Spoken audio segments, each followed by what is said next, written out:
भारतीय संविधान के विकास का संक्षिप्त इतिहास। 1757 की प्लासी की लड़ाई और 1764 के बक्सर के युद्ध को अंग्रेजों ने जीत लिए जाने के बाद बंगाल पर ब्रिटिश ईस्ट इंडिया कंपनी ने शासन का शिकंजा कसा। इसी शासन को अपने अनुकूल बनाए रखने के लिए अंग्रेजों ने समय समय पर कई एक्ट पारित किए जो भारतीय संविधान के विकास की सीढ़ियाँ बना। वे निम्न हैं। 1773 का रेगुलेटिंग एक्ट। इस अधिनियम का अत्यधिक संवैधानिक महत्व है, जैसे भारत में ईस्ट इंडिया कंपनी के कार्यों को नियमित एवं नियंत्रित करने की दिशा में ब्रिटिश ईस्ट इंडिया कंपनी द्वारा उठाया गया ये पहला कदम था। अर्थात कंपनी के शासन पर संसदीय नियंत्रण स्थापित किया गया। इसके द्वारा पहली बार कंपनी के प्रशासनिक एवं राजनीतिक कार्यों को मान्यता मिली। इसके द्वारा केंद्रीय प्रशासन की नींव रखी गई। विशेषताएं। इस अधिनियम द्वारा बंगाल के गवर्नर को बंगाल का गवर्नर जनरल नाम दिया गया और मुंबई एवं मद्रास के गवर्नर के इसके अधीन रखा गया। इस एक्ट के तहत बनने वाले प्रथम governor general Lord Warren Hastings थे। इस एक्ट के अंतर्गत कलकत्ता प्रेसिडेंसी में एक ऐसी सरकार स्थापित की गई जिसमें गवर्नर जनरल और उसकी परिषद के 4 सदस्य थे जो अपनी सत्ता के उपयोग संयुक्त रूप से करते थे। इस अधिनियम के अंतर्गत कलकत्ता में 1774 में एक उच्चतम न्यायालय की स्थापना की गई जिसमें मुख्य न्यायाधीश और 3 अन्य न्यायाधीश थे। इसके प्रथम मुख्य न्यायाधीश सर एलिजा इम्पे थे। अन्य 3 न्यायाधीश चेम्बर्स, लिमेस्टर और हाइट थे।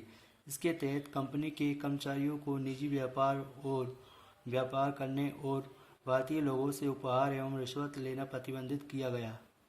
इस अधिनियम के द्वारा ब्रिटिश सरकार को बोर्ड ऑफ डायरेक्टर्स के माध्यम से कंपनी पर नियंत्रण सशक्त हो गया। इसे भारत के राजस्व एवं नागरिक और सैन्य मामलों की जानकारी ब्रिटिश सरकार को देना आवश्यक कर दिया गया। एक्ट ऑफ सेटलमेंट 1781 ईस्वी। रेगुलेटिंग एक्ट की कमियों को दूर करने के लिए 1781 में एक्ट ऑफ सेटलमेंट का प्रावधान किया गया। इस एक्ट के अनुसार कलकत्ता की सरकार को बंगाल, बिहार और उड़ीसा के लिए भी विधि बनाने का अधिकार प्रदान किया गया। 1784 का पिट्स इंडिया एक्ट। 1784 का पिट्स इंडिया एक्ट के द्वारा दूरस्थ प्रशासन का प्रारंभ हुआ। बोर्ड ऑफ डायरेक्टर्स व्यापारिक मामलों के लिए, बोर्ड ऑफ कंट्रोलर राजनीतिक मामलों के लिए। 1793 का चार्टर अधिनियम। 1793 के चार्टर अधिनियम के द्वारा नियंत्रण बोर्ड के सदस्यों तथा कर्मचारियों के वेतन आदि को भारतीय राजस्व में से देने की व्यवस्था की गई। 1813 का चार्टर अधिनियम। 1813 का चार्टर अधिनियम की मुख्य विशेषताएं हैं। नंबर 1, कंपनी के अधिकार पत्र को 20 वर्षों के लिए बढ़ा दिया गया। नंबर 2, कंपनी के भारत के साथ व्यापार करने के एकाधिकार को छीन लिया गया, किंतु उसे चीन के साथ व्यापार एवं पूर्वी देशों के साथ चाय के व्यापार के संबंध में 20 वर्षों के लिए एक अधिकार प्राप्त रहा। नंबर 3, कुछ सीमाओं के अधीन सभी ब्रिटिश नागरिकों के लिए भारत के साथ व्यापार खोल दिया गया। 1833 का चार्टर अधिनियम। 1833 का चार्टर अधिनियम। इस अधिनियम की मुख्य विशेषताएं हैं। नंबर 1, इसके द्वारा कंपनी के व्यापारिक अधिकार पूर्णतः समाप्त कर दिए गए। नंबर 2, अब कंपनी का कार्य ब्रिटिश सरकार की ओर से मात्र भारत पर शासन करना ले गया। नंबर 3, बंगाल के गवर्नर जनरल को भारत का गवर्नर जनरल कहा जाने लगा। नंबर 4, मद्रास एवं बम्बई की परिषदों की विधि निर्माण शक्तियों को वापस ले लिया गया। नंबर 5, विधिक परामर्श हेतु गवर्नर जनरल की परिषद में विधि सदस्य के रूप में चौथे सदस्य को भी शामिल किया गया। नंबर 6, भारत में दास प्रथा को विधि के विरुद्ध घोषित कर दिया गया और 1843 में उसका उन्मूलन किया गया। नंबर 7, अधिनियम की धारा 87 के तहत कंपनी के अधीन पद धारण करने के लिए किसी व्यक्ति को धर्म, जन्म स्थान, मूल वंश या रंग के आधार पर अयोग्य न ठहराए जाने पर पाबंद किया गया। नंबर 8, गवर्नर जनरल की परिषद को राजस्व के संबंध में पूर्ण अधिकार प्रदान करते हुए गवर्नर जनरल को संपूर्ण देश के लिए एक ही बजट तैयार करने का अधिकार दिया गया। नंबर 9, भारतीय कानूनों का वर्गीकरण किया गया तथा इस कार्य के लिए विधि आयोग की नियुक्ति की व्यवस्था की गई। लॉर्ड मेकाले की अध्यक्षता में प्रथम विधि आयोग का गठन किया गया। 1853 का चार्टर अधिनियम। इस अधिनियम की मुख्य विशेषताएं हैं। नंबर 1, इस अधिनियम के द्वारा सेवाओं में नामजदगी का सिद्धांत समाप्त कर कंपनी के महत्वपूर्ण पदों को प्रतियोगी परीक्षाओं के आधार पर भरने की व्यवस्था की गई। इसके लिए 1854 में मेकाले समिति की नियुक्ति की गई। नंबर 2, इस अधिनियम के द्वारा गवर्नर जनरल की परिषद के विधायी एवं प्रशासनिक कार्यों को अलग कर दिया गया। इसके तहत परिषद के में 6 नए पार्षद जोड़े गए जिन्हें विधान पार्षद कहा गया। 1858 का भारत शासन अधिनियम। इस अधिनियम की विशेषताएं। नंबर 1, भारत का शासन कंपनी से लेकर ब्रिटिश क्राउन के हाथों में सौंपा गया। नंबर 2, भारत में मंत्री पद की व्यवस्था की गई। नंबर 3, 15 सदस्यों की भारत परिषद का सृजन किया गया। 8 सदस्य ब्रिटिश सरकार द्वारा एवं 7 सदस्य कंपनी के निदेशक मंडल द्वारा स्थापित किए गए। भारतीय मामलों पर ब्रिटिश संसद का सीधे नियंत्रण स्थापित किया गया। नंबर 5, मुगल सम्राट के पद को समाप्त कर दिया गया। नंबर 6, इस अधिनियम के द्वारा बोर्ड ऑफ डायरेक्टर्स तथा बोर्ड ऑफ कंट्रोलर को समाप्त कर दिया गया। नंबर 7, भारत में शासन संचालन के लिए ब्रिटिश मंत्रिमंडल में एक सदस्य के रूप में भारत के राज्य सचिव की नियुक्ति की। वे अपने कार्यों के लिए ब्रिटिश संसद के प्रति उत्तरदायी होता था। भारत के प्रशासन पर उसका संपूर्ण नियंत्रण था। उसी का वाक्य अंतिम होता था, चाहे वे नीति के विषय में हो या अन्य ब्यौरे के विषय में। नंबर 8, भारत के गवर्नर जनरल का नाम बदलकर वायसराय कर दिया गया। अतः इस समय governor general Lord Canning Bharat के अंतिम गवर्नर जनरल एवं प्रथम वायसराय हुए। 1861 का भारत परिषद अधिनियम। 1861 का भारत परिषद अधिनियम की विशेषताएं। नंबर 1, गवर्नर जनरल की कार्यकारिणी परिषद का विस्तार किया गया। नंबर 2, विभागीय प्रणाली का प्रारंभ हुआ लॉर्ड कैनिंग द्वारा। नंबर 3, गवर्नर जनरल को पहली बार अध्यादेश जारी करने की शक्ति प्रदान की गई। ऐसे अध्यादेश की अवधि मात्र 6 महीने होती थी। गवर्नर जनरल को बंगाल, उत्तर पश्चिमी सीमा प्रांत एवं पंजाब में विधायी परिषद स्थापित करने की शक्ति प्रदान की गई। नंबर 5, इसके द्वारा कानून बनाने के लिए प्रथम प्रक्रिया में भारतीय प्रतिनिधियों को शामिल करने की शुरुआत हुई। वायसराय कुछ भारतीय को विस्तारित परिषद में गैर सरकारी सदस्यों के रूप में नामांकित कर सकता था। 1862 में लॉर्ड कैनिंग ने 3 भारतीयों, बनारस के राजा, पटियाला के महाराजा और सर दिनकर राव को विधान परिषद में मनोनीत किया। 1873 का अधिनियम। 1873 का अधिनियम द्वारा यह उपबंध किया गया कि ईस्ट इंडिया कंपनी को किसी भी समय भंग किया जा सकता है।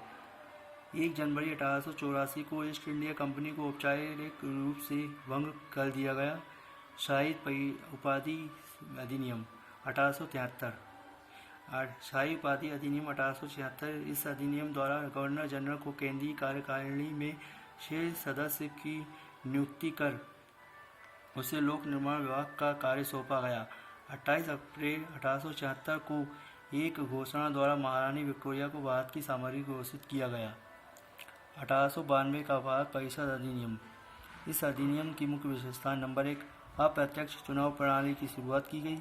नंबर 2, इसके द्वारा राजस्व एवं व्यय अथवा बजट पर बहस करने तथा कार्यकारिणी से प्रश्न पूछने की शक्ति दी गई। 1909 का भारत परिषद अधिनियम। माल्य सुधार।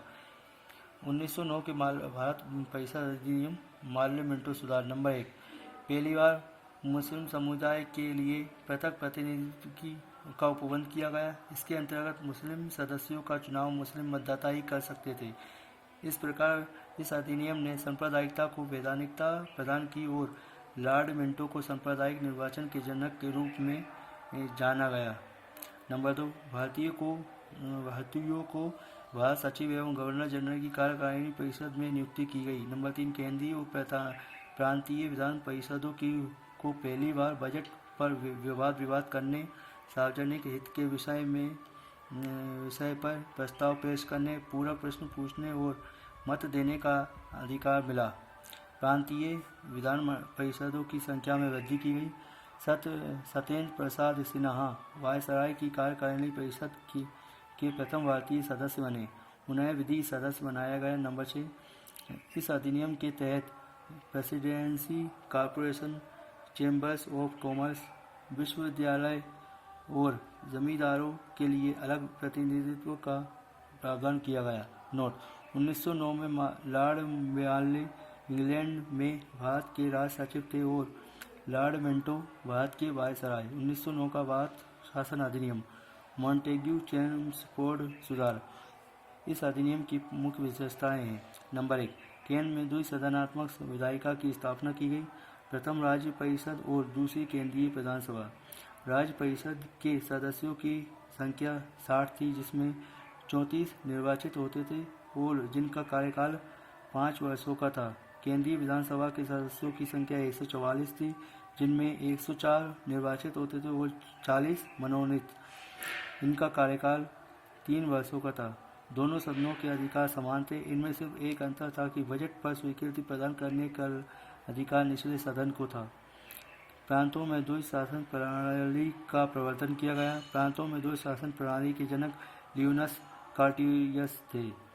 इस योजना के अनुसार प्रांतीय विषयों को 2 उपवर्गों में विभाजित किया गया: आरक्षित और हस्तांतरित या अंतरित। आरक्षित विषय थे भूमिकर, वित्त, अकाल सहायता, न्याय, पुलिस, पेंशन, आपराधिक जातियाँ, छापाखाना, समाचार पत्र, सिंचाई, जलमार्ग, खान कारखाना, बिजली, गैस, बॉयलर, श्रमिक कल्याण, औद्योगिक विवाद, मोटर गाड़ियाँ, छोटे बंदरगाह और सार्वजनिक सेवाएं। हस्तांतरित विषय थे शिक्षा, पुस्तकालय, संग्रहालय, स्थानीय स्वशासन, चिकित्सा सहायता, सार्वजनिक निर्माण विभाग, आबकारी उद्योग, तोल माप, सार्वजनिक मनोरंजन पर नियंत्रण, धार्मिक तथा अगहन दान। नोट: आरक्षित विषयों का प्रशासन गवर्नर और उसकी कार्यकारिणी परिषद के माध्यम से किया जाता था, जबकि हस्तांतरित विषयों का प्रशासन गवर्नर द्वारा विधान परिषद के प्रति उत्तरदायी मंत्रियों की सहायता से किया जाना था। इस द्वैध शासन प्रणाली को 1935 के एक्ट के द्वारा समाप्त कर दिया गया। नंबर 4, भारत सचिव को एक अधिकार दिया गया कि वह भारत में महालेखा परीक्षक की नियुक्ति कर सकता है। नंबर 5, इस अधिनियम ने भारत में एक लोक सेवा आयोग के गठन का प्रावधान किया गया। 1926 में ली आयोग 1923-24 की सिफारिश पर सिविल सेवकों की भर्ती के लिए केंद्रीय लोक सेवा आयोग का गठन किया गया। नंबर 6, इस अधिनियम 1919 के अधिनियम के अनुसार वायसराय की कार्यकारी परिषद में 6 सदस्यों में से कमांडर इन चीफ को छोड़कर 3 सदस्यों को भारतीय होना आवश्यक था। 1919 के भारत शासन अधिनियम द्वारा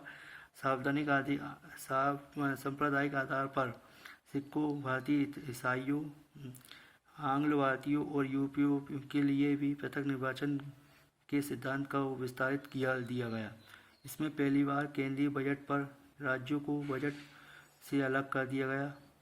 इसके अंतर्गत एक वैधानिक आयोग का गठन किया गया, जिसका कार्य 10 वर्ष बाद जांच करने के बाद अपनी रिपोर्ट प्रस्तुत करना था। इस अधिनियम में केंद्रीय विधानसभा में वायसराय के अध्यादेश जारी करने की शक्तियों को निम्न रूप में बनाए रखा गया। कुछ विषयों से संबंधित विधेयकों को विचारार्थ प्रस्तुत करने के लिए उसकी पूर्व अनुमति आवश्यक थी। बी, उसे भारतीय विधानसभा द्वारा पारित किसी भी विधेयक को वीटो करने या सम्राट के विचार के लिए आरक्षित करने की शक्ति थी। सी, उसे यह शक्ति थी कि विधानमंडल द्वारा न मंजूर किए गए या पारित न किए गए किसी विधेयक या अनुदान को प्रमाणित कर दे तो ऐसे प्रमाणित विधेयक विधानमंडल द्वारा पारित विधेयक को समान हो जाते थे। वे आपात स्थिति में अध्यादेश बना सकता था जिनका अस्थायी अवधि के लिए विधिक प्रस्ताव होता था। नोट: मॉन्टेग्यू चेम्सफोर्ड सुधार भारत शासन अधिनियम 1919 द्वारा भारत में पहली बार महिलाओं को वोट देने का अधिकार दिया गया। 1935 का भारत शासन अधिनियम 1935 के अधिनियम में 321 अनुच्छेद 10 अनुसूचियां और इस अधिनियम की कुछ विशेषताएं इस प्रकार हैं। अखिल भारतीय संघ ये संघ 11 ब्रिटिश प्रांतों, 6 चीफ कमिश्नर के क्षेत्रों और उन देशी रियासतों से मिलकर बना था जो स्वेच्छा से संघ में सम्मिलित हों। प्रांतों के लिए संघ में सम्मिलित होना अनिवार्य था, किंतु देशी रियासतों के लिए यह ऐच्छिक था। देशी रियासतों से संघ में सम्मिलित नहीं हुई और प्रस्तावित संघ की स्थापना संबंधी घोषणा पत्र भी जारी करने का अवसर ही नहीं मिला। प्रांतीय स्वतंत्रता इस अधिनियम के द्वारा प्रांतों में द्वैध शासन प्रणाली का अंत कर दिया गया। उन्हें एक स्वतंत्र और स्वशासित संवैधानिक आधार प्रदान किया गया। केंद्र में द्वैध शासन की स्थापना इस अधिनियम में विधायी शक्तियों को केंद्र और प्रांतीय विधानमंडलों के बीच विभाजित किया गया। इसके तहत परिसंघ सूची, प्रांतीय सूची और समवर्ती सूची का निर्माण किया गया। परिसंघ सूची के विषयों को परिसंघ विधानमंडल को विधान बनाने का अनन्य शक्ति थी। इस सूची में विदेशी कार्य, करेंसी और मुद्रा, नौसेना, सेना, वायुसेना, जनगणना जैसे विषय थे। प्रांतीय सूची के विषयों को पर प्रांतीय विधानमंडलों की अनन्य अधिकारिता थी, यानी इस सूची में वर्णित विषयों पर प्रांतीय विधानमंडल को कानून बनाने का अधिकार था। प्रांतीय सूची के विषय थे पुलिस, प्रांतीय लोक सेवा और शिक्षा। समवर्ती सूची के विषय पर परिसंघ और प्रांतीय विधानमंडल दोनों विधान बनाने के लिए सक्षम थे। समवर्ती सूची के कुछ विषय थे दंड विधि प्रक्रिया, सिविल प्रक्रिया, विवाह विच्छेद आदि। ऊपर उल्लेखित उपबंधों के अधीन रहते हुए किसी भी विधानमंडल को दूसरे की शक्तियों का अतिक्रमण करने का अधिकार नहीं था, लेकिन वायसराय द्वारा आपात की घोषणा किए जाने पर परिसंघ विधानमंडल को प्रांतीय सूची के विषय में विधान बनाने की शक्ति थी। दो प्रांतीय विधानमंडलों के अनुरोध पर परिसंघ विधानमंडल प्रांतीय विधानमंडल के विषय में विधान बना सकती थी। समवर्ती सूची के विषयों पर परिसंघ विधि प्रांत की विधि और विधि पर अभिभावी होती थी। इस अधिनियम में अवशिष्ट विधायी शक्ति वायसराय को दी गई थी। संघीय न्यायालय की व्यवस्था इसका अधिकार क्षेत्र प्रांतों तथा रियासतों तक विस्तृत था। इस न्यायालय में एक मुख्य न्यायाधीश, 2 अन्य न्यायाधीश की व्यवस्था थी। न्यायालय में संबंधित अंतिम शक्ति प्रिवी काउंसिल लंदन को प्राप्त थी। नंबर 5, ब्रिटिश संसद की सर्वोच्चता। इस अधिनियम में किसी भी प्रकार के परिवर्तन का अधिकार ब्रिटिश संसद के पास था। प्रांतीय विधानमंडल और संघीय व्यवस्थापिका इसमें किसी प्रकार के परिवर्तन नहीं कर सकते थे। भारत परिषद का अंत इस अधिनियम द्वारा भारत परिषद का अंत कर दिया गया। सांप्रदायिक निर्वाचन पद्धति विस्तार। संघीय तथा प्रांतीय व्यवस्थापिकाओं में विभिन्न संप्रदायों को प्रतिनिधित्व देने के लिए सांप्रदायिक निर्वाचन पद्धति को जारी रखा गया और उसका विस्तार दलित जातियों, महिलाओं और मजदूर वर्ग तक सीमित किया गया। इस अधिनियम में प्रस्तावना का अभाव था। इसके द्वारा बर्मा को भारत से अलग कर दिया गया और अदन को इंग्लैंड के औपनिवेशिक कार्यालय के अधीन कर दिया गया और बरार को मध्य प्रांत में शामिल किया गया। इसके अंतर्गत देश की मुद्रा और साख पर नियंत्रण के लिए भारतीय रिजर्व बैंक की स्थापना की गई। इसने मताधिकार का विस्तार किया और लगभग 10% जनसंख्या को मत अधिकार मिल गया। 1947 का भारतीय स्वतंत्रता अधिनियम।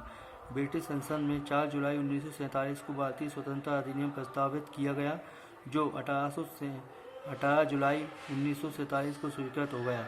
इस अधिनियम में 20 धाराएं थीं। इस अधिनियम के प्रमुख प्रावधान निम्न हैं। 2 अधिराज्यों की स्थापना। 15 अगस्त 1947 को भारत और पाकिस्तान नामक 2 अधिराज्य बना दिए जाएंगे और उनको ब्रिटिश सरकार सत्ता सौंप देगी। सत्ता का उत्तरदायित्व दोनों अधिराज्यों की संविधान सभा को सौंपी जाएगी। भारत और पाकिस्तान दोनों अधिराज्यों में एक एक गवर्नर जनरल होंगे, जिनकी नियुक्ति उनके मंत्रिमंडल की सलाह से की जाएगी। संविधान सभा का विधानमंडल के रूप में कार्य करना। जब तक संविधान सभाएं संविधान का निर्माण नहीं कर लेती, तब तक वे विधानमंडल के रूप में कार्य करती रहेंगी।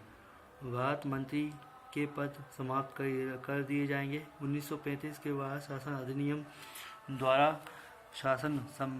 जब तक संविधान सभा द्वारा नया संविधान बनाकर तैयार नहीं किया जाता, तब तक उस समय 1935 के भारतीय शासन अधिनियम द्वारा ही शासन होगा। जैसी रियासतों पर ब्रिटेन की सर्वोपरिता का अंत कर दिया गया, उनको भारत या पाकिस्तान किसी भी अधिराज्य में सम्मिलित होने और उनके भावी संबंधों का निश्चय करने की स्वतंत्रता प्रदान की गई। इस अधिनियम के अधीन भारत डोमिनियन को सिंध, बलूचिस्तान, पश्चिमी पंजाब, पूर्वी पंजाब, पश्चिमी उत्तर सीमा प्रांत और असम के सिलहट जिले को छोड़कर भारत का शेष राज्य मिल गया। सिलहट जिले ने भारतीय स्वतंत्रता अधिनियम 1947 के प्रवर्त होने के पूर्व जनमत संग्रह में पाकिस्तान के पक्ष में मत दिया गया था। ये थी दोस्तों भारतीय संविधान का पार्ट 1। मेरा ये वीडियो कैसा लगा आपको बताइएगा, और इसको और बेहतर बनाने के लिए मैं कोशिश करूँगा कि आपको और अच्छे से समझा सकूँ।